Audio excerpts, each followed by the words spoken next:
Height wall. So solar ప్యానల్తో చిన్న water pump connect చేసి bike wash తయారు చేశానండి. సో ఇది లూమ్ సోలార్ ప్యానల్ 2500 రూపాయలు కాస్ట్ అయింది. 50 వాట్స్ కెపాసిటీ మోనోక్రిస్టల్ సోలార్ ప్యానల్. ఇది డయాఫ్రమ్ వాటర్ పంపు, మనం బ్యాటరీ పవర్ స్క్వేర్లో వాడతాం కదా, ఇది డ్యూయల్ వాటర్ పంపు. 1000 రూపీస్ కాస్ట్ అయింది. దీనికి 2 కనెక్ట్ చేసి ఈ సోలార్ ప్యానల్ వైర్స్ వరకు కనెక్ట్ చేశాను డైరెక్ట్గా. సో దీనికి ట్యూబ్స్ యాడ్ చేశాను.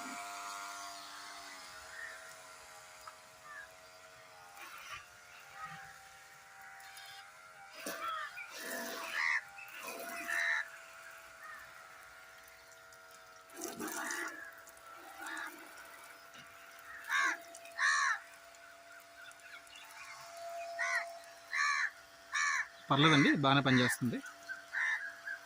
మనకి ఇది కంప్లీట్గా free of cost, free of single time investment ఉంది.